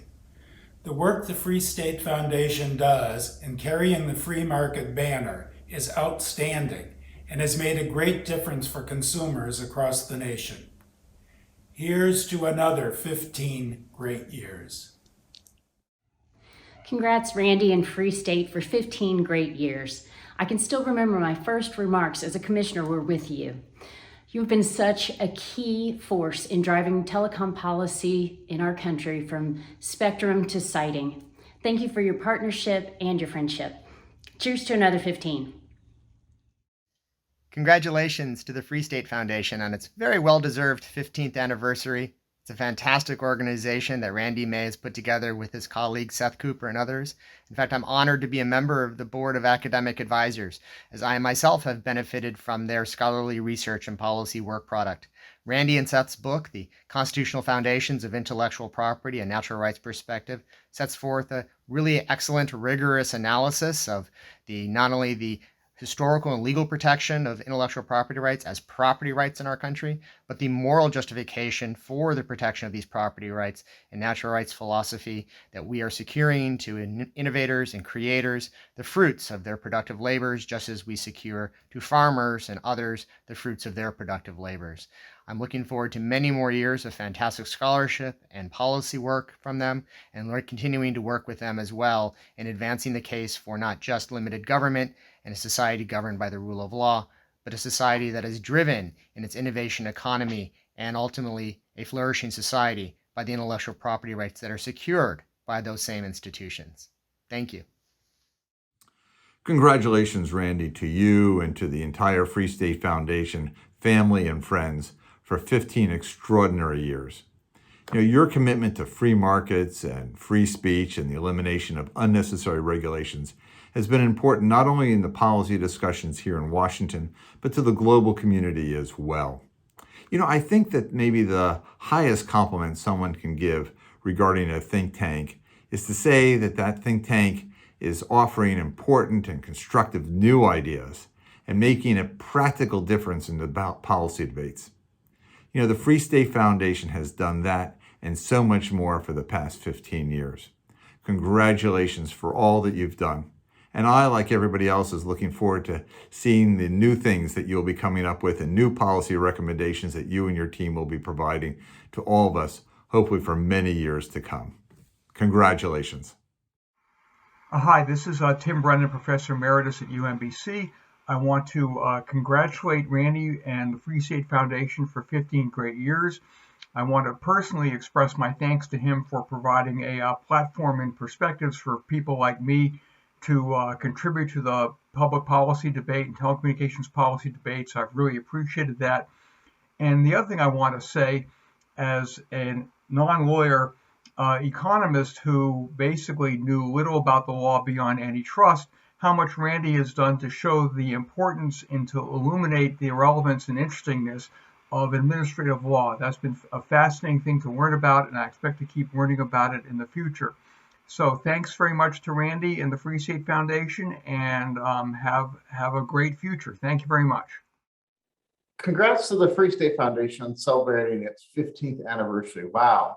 The Free State Foundation has been doing such important work in the context of regulation, regulatory reform, obviously with respect to communications and other high technologies, but beyond that, of encouraging free markets, individual liberty, and limited government throughout the federal administrative state. I'm so grateful for the work that they're doing, the hundreds of perspectives that the foundation has published, as well as all the events and other attention they bring to the regulatory state. And in particular, I congratulate Randy May, the founder of the center, whose work on regulatory reform and smart administration goes far beyond 15 years, just such an institution and pillar in the regulatory community. So congrats again, 15 years, been a wonderful 15 years. I look forward to seeing what the next 15 years bring.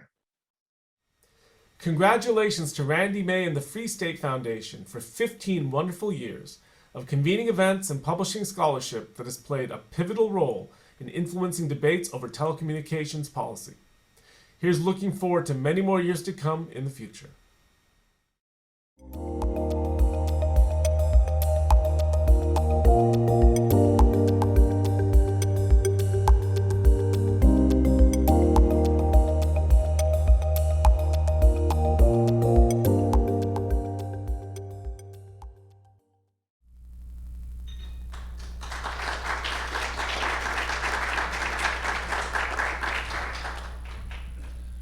Okay, well, there are even a few more, but I know the hour is getting late, so you'll be able to catch those on our website. Listen, this has just been terrific. As I said, it's been a celebration for us of our anniversary, but I think it's just been a celebration for every one of us just to be together again. And I'm really gratified that you came out to help us celebrate and make it an occasion that we'll remember. You know, my mom used to say a lot when she was living. She would use the expression when you would say you were going to do something in the future, she would say, "Good Lord willing." That was kind of her thing. You know, you'd like to say, "I'm going to take a trip next year to New York, good Lord willing." You know, that was over and over. So what I want to say is that I'm just hopeful that we'll be together many more times in the future, that the Free State Foundation will continue to flourish in the future, and that maybe even 15 years hence, I'm not going to do the math here, but you know, maybe even 15 years, as my mother used to say, good Lord willing, you know, we'll be together again. So with that, I'm going to close it. Don't forget your luggage tags. If some of your colleagues didn't take theirs and you can use an extra one, feel free. And I think we've got a special treat on the way out. So thanks to everyone, and see you next time.